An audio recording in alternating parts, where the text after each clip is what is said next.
Oke, selamat sore semua.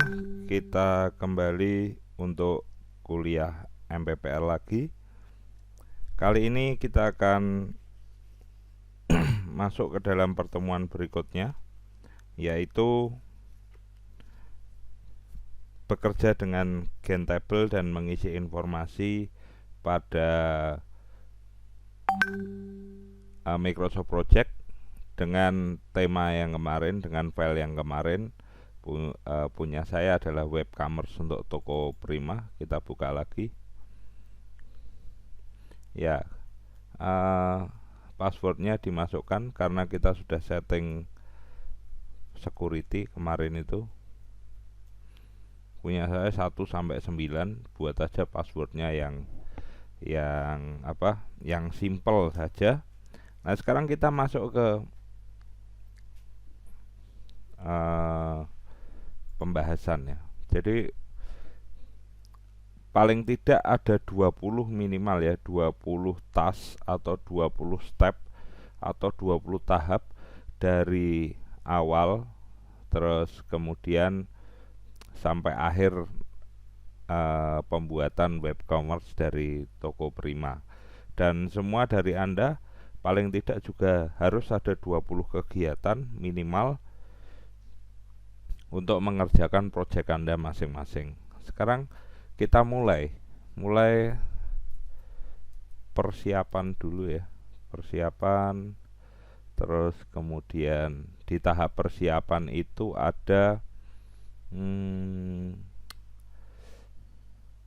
meeting ya. Meeting perdana dengan klien.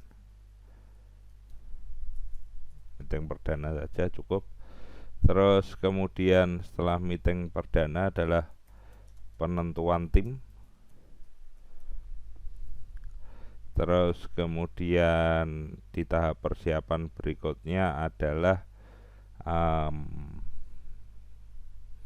penentuan kebutuhan ya. Oke, saya kira di persiapan sudah cukup. Terus kemudian masuk ke tahap perancangan.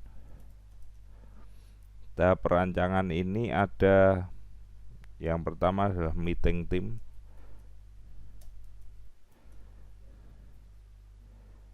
Terus kemudian perancangan sistem. Oke, sebelum perancangan ada perancangan sistem ya, bener ya. Perancangan sistem, terus kemudian setelah dirancang ada desain sistem.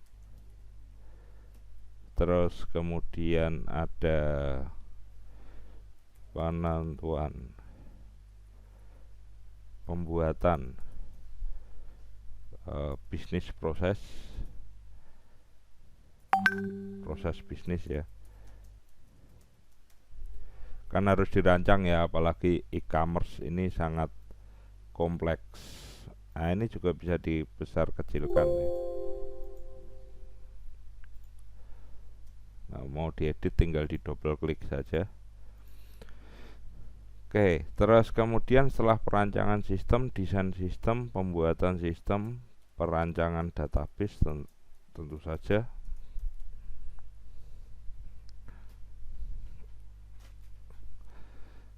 Terus kemudian tahap perancangan sudah, saya kira. Terus kemudian tahap berikutnya adalah implementasi. Di dalam tahap implementasi ini yang pertama adalah pembuatan database-nya dulu. Terus kemudian apalagi ya, coding ya, coding. Terus kemudian setelah coding ada testing ya, pengujian. pengujian oleh tim, terus pengujian klien. Kalau sudah berarti tahap berikutnya umpamanya finishing ya. Tahap finishing itu ada setelah pengujian berarti upload ya, pembelian domain hosting.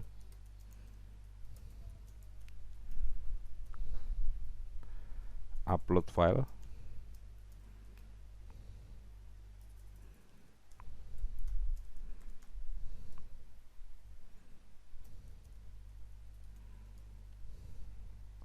Terus kemudian ada pelatihan. Terus kemudian baru rilis. Ya, saya kira 20 dulu. Terus kemudian ini kan tahapan besar adalah persiapan, terus kemudian perancangan sistem, terus kemudian implementasi. Mungkin saya tambahin lagi implementasi sistem. Di double klik aja kalau mau ngedit. Terus kemudian berikutnya adalah finishing, proses terakhirnya. Terus ini ada tahapan kecil, meeting perdana, meeting penentuan tim, penentuan kebutuhan. Nah, ini biar mudah untuk membaca berarti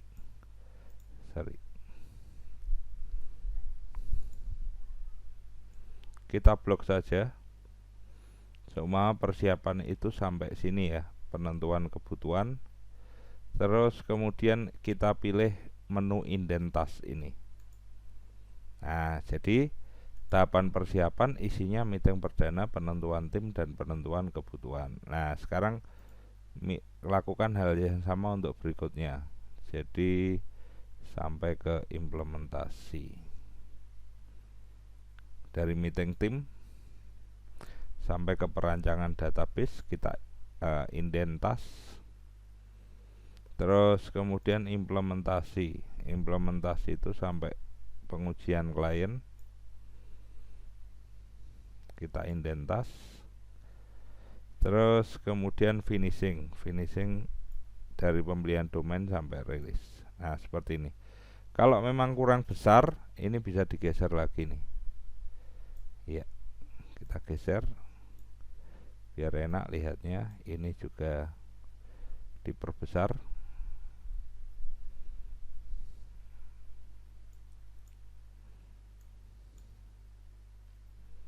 Ya, seperti ini.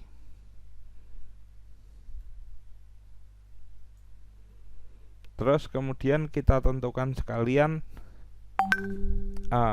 harinya ya. Setting itu hanya di sini aja ya. Tanggal mulai, tanggal finish, nanti ini otomatis akan berubah. Nah, di sini ada beberapa pilihan ya. Untuk durasi itu ada beberapa pilihan. Kalau D itu berarti kan hari ya. Kalau D itu 1 hari. Terus kemudian jam itu berarti pakainya kalau hitungan jam ya, berarti HR ya. Hour.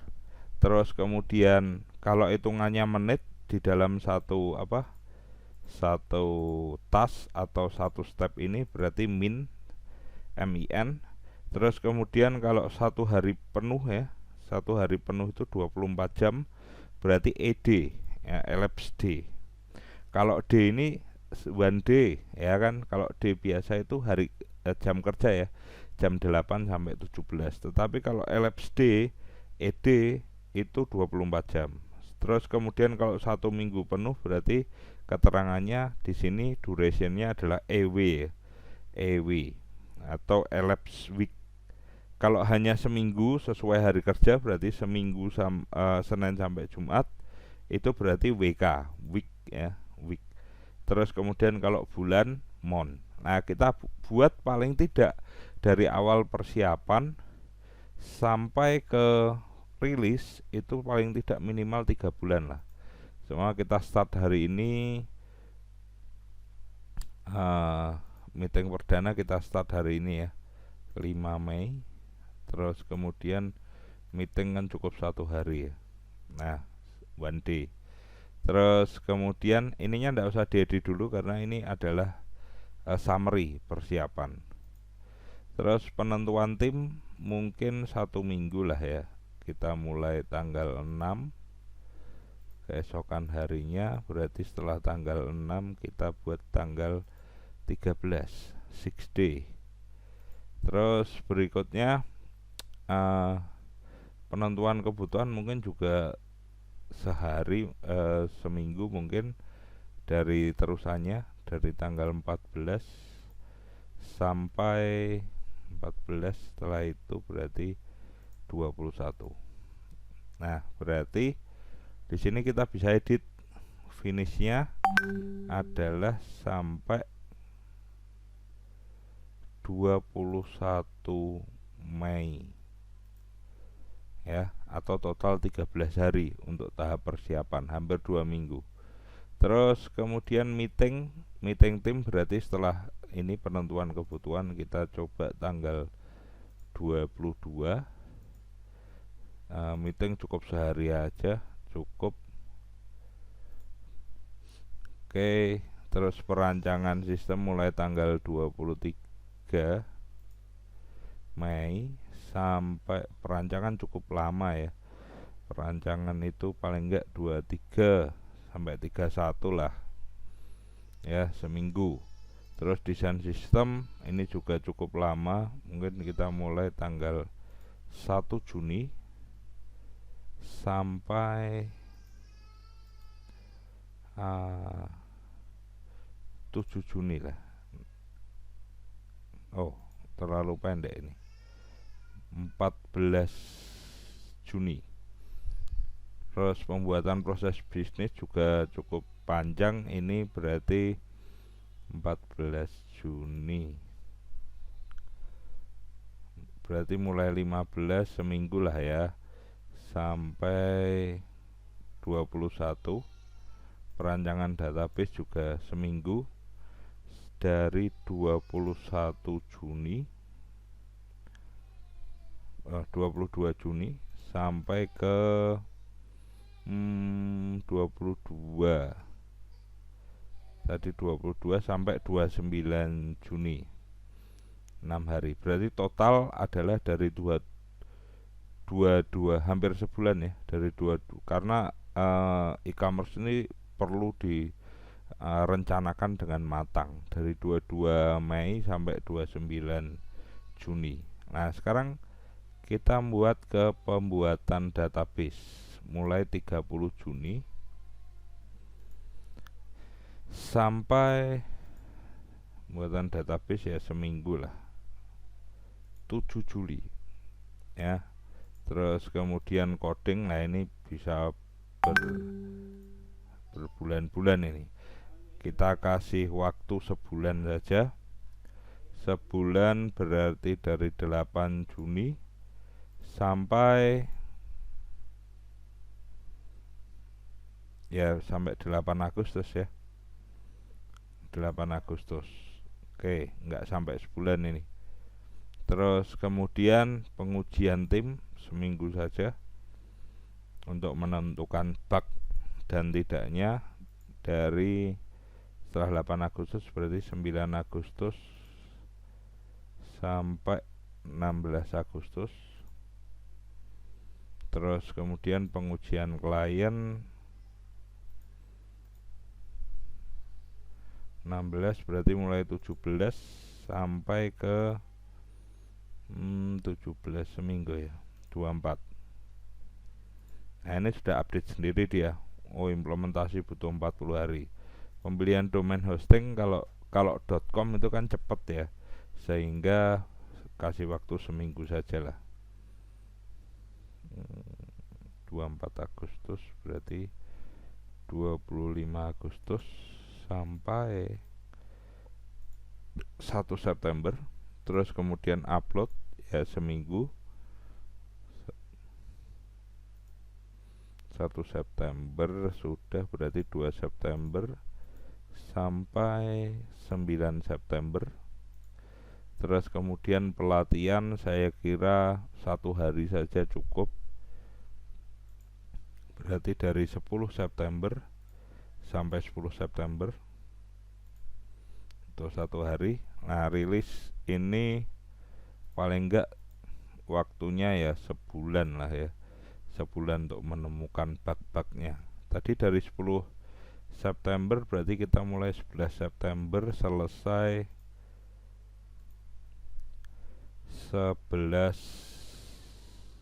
Oktober. Ya, waktunya sebulan sampai finishing, dan kita sudah menentukan jadwalnya ya, dari awal 5 Mei nanti selesai kira-kira 11 Oktober, sekitar 5 bulan. Nah, di sini ada Gantt chart-nya ya, kelihatan sekali. Kelihatan Gantt chart-nya, sehingga oh bulan ini harus mengerjakan apa, bulan ini harus mengerjakan apa. Ini bisa diubah warna, format berwarna-warni juga bisa. Nah, semua seperti ini. Yang ini aja lah ya, yang enak dipandang, warna ungu. Ya, terus kemudian setelah itu kita akan belajar ke yang lain yang disebut adalah predecessor. Ini ya. Predecessor pada intinya adalah, oh ini bisa diperbesar ya, biar kelihatan. Ya, predecessor pada intinya adalah poin-poin penting yang bisa menggabungkan satu pekerjaan dengan pekerjaan yang lain. Itu predecessor.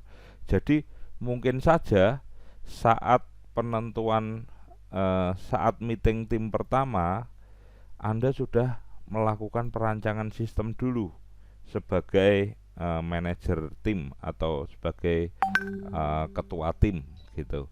Jadi mungkin 1 hari sebelum sebelum meeting tim, maka perancangan sistem sudah bisa dilakukan. Nah, di sini saya beri notepad dulu.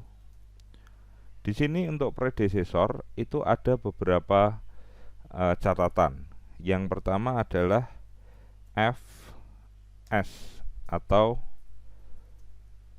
finish to start.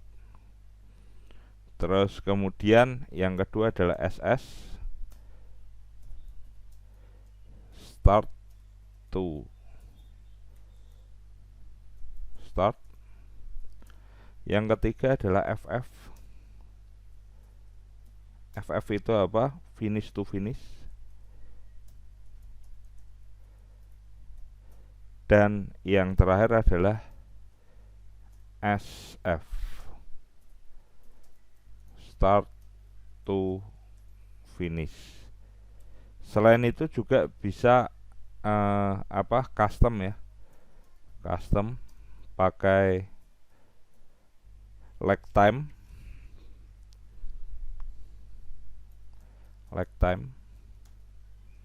Lag time itu biasanya dituliskan dengan tanda plus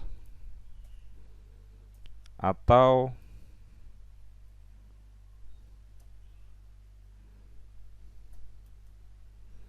lead time.